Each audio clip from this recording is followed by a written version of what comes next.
নমস্কার, lucky kitchen ফুডে আপনাদের জানাই স্বাগত। আজকে আমি আপনাদের শুকনো বড়ই দিয়ে আচার তৈরি করে দেখাবো। তা আমি বড়ই শুকিয়ে রেখেছিলাম। এই যে বড়ইগুলো অনেক সুন্দর করে শুকিয়ে রেখেছি, এটা অনেক দিন যাবত থাকবে। তো বড়ইগুলো আমি ভালো করে এখন ধুয়ে নেব প্রথমত। তো বন্ধুরা, আমি বড়ইগুলো সুন্দর করে ধুয়ে নিয়ে এসেছি। এগুলো আমি এখন গরম জলের মধ্যে 2 মিনিটের মতো ফুটায় নেব। ফুটান্ত জলের মধ্যে দিয়ে 2 মিনিট পর্যন্ত একটু ফুটায় নেব। একদম সহজ পদ্ধতিতে আমি এই বড়ের আচারটা তৈরি করতেছি। ভিডিওটি না টেনে দেখতে থাকুন।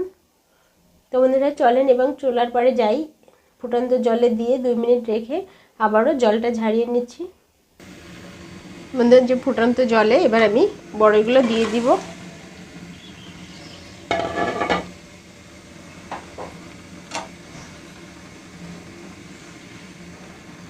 বড়ইগুলো আমি 2 মিনিটের মতো একটু ভাপায় নেব।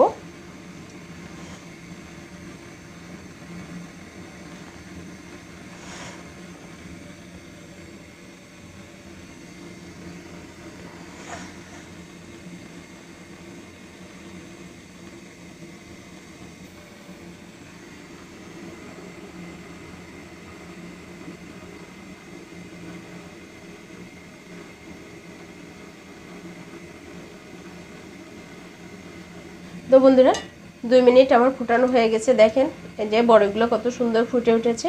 আমি এবার এটাকে জল ঝারিয়ে নেব।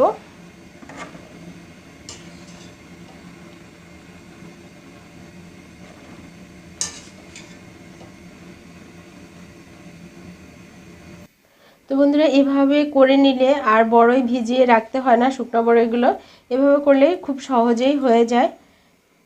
তো বন্ধুরা, অন্য উপকরণ দিয়ে যেভাবে তৈরি করতেছি সেটা দেখিয়ে দিচ্ছি। আমার ভাপানো হয়ে গেছে। তো বন্ধুরা, এভাবে করে আমি 10 মিনিটের মতো জল ঝরানোর জন্য রেখে দিব। তো বন্ধুরা, 10 মিনিট হয়ে গেল। বেশি জল ছিল না, তাই অল্প একটু জল পড়েছে। তা আমি এর মধ্যে এখন যাব এটাকে বানাতে।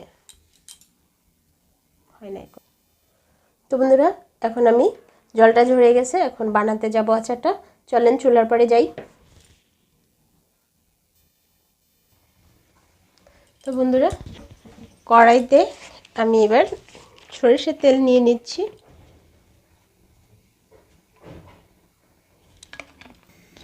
তো বন্ধুরা, তেলটা গরম হয়ে গেছে, চুলার আঁচটা কমিয়ে নিব। এবার এই অল্প আছে আমি এই যে বড়ইগুলো সব দিয়ে দিব।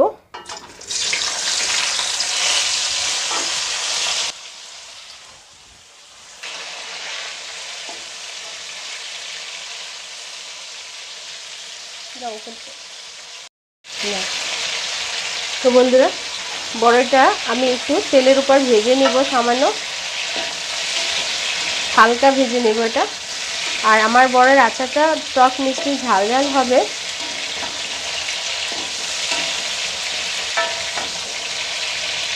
বড়াটা কিন্তু বারবার নেড়ে রাখতে হবে যাতে করে পোড়া না লাগে।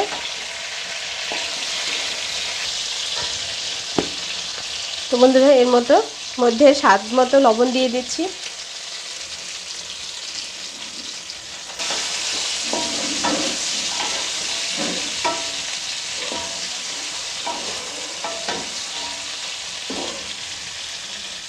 এখন দিয়ে দেব চিনি।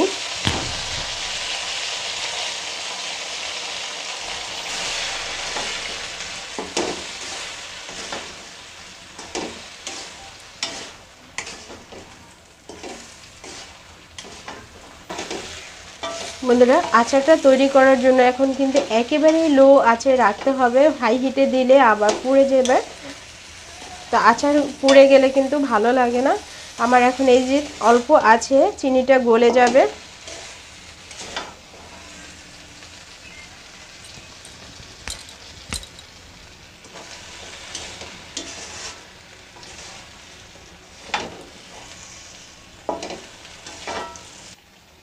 যে বন্ধুরা, দেখেন আমার চিনিটা একেবারেই গলে গেছে।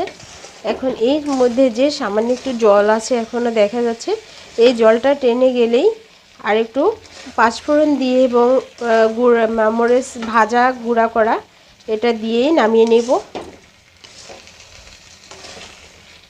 একেবারেই সহজ পদ্ধতিতে বড়ের আচারটা তৈরি করা যায় এবং এটা বাচ্চারা খেতে খুব পছন্দ করে।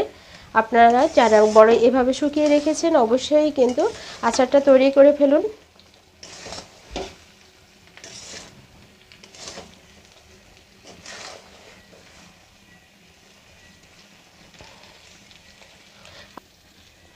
আপনারা চাইলে চিনির পরিবর্তে গুঁড়ো দিতে পারেন, তো আমি চিনি দিয়ে করলাম।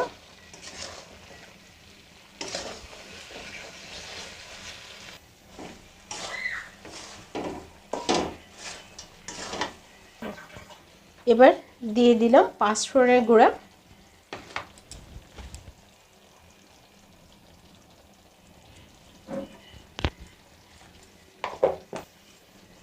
শুকনো মরিচ গুঁড়া করা, এই যে শুকনো মরিচ গুঁড়া করা এটাকে দিয়ে দিচ্ছি।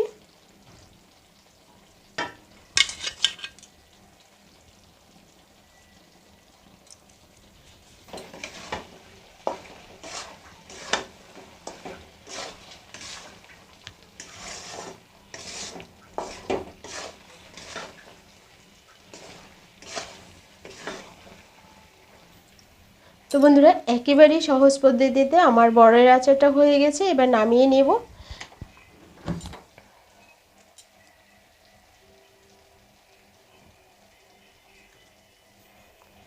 তো বন্ধুরা আমার চ্যানেলটিতে যারা সাবস্ক্রাইব করেছেন তাদের ধন্যবাদ, এবং যারা সাবস্ক্রাইব করেননি অবশ্যই সাবস্ক্রাইব করে বন্ধু হয়ে যান এবং পাশে থাকা বেল আইকনটি অন করে রাখেন, যাতে করে আপনাদের মাঝে এরকম নতুন নতুন ভিডিও আমি দিতে পারি আর আপনাদের কাছে সবার আগে পৌঁছে যায়।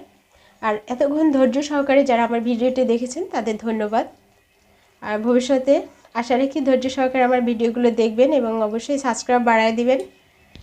তো গরমের সময় এখন অবশ্যই এই আচারগুলো তৈরি করে খান।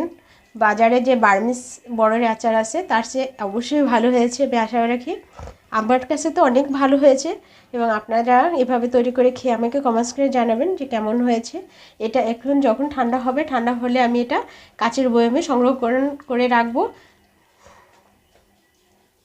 কাচের বয়ামে রাখলে সবসময়ের জন্য আচারগুলো ভালো থাকে এবং দীর্ঘদিন সময় নিয়ে আচারগুলো খাওয়া যায়।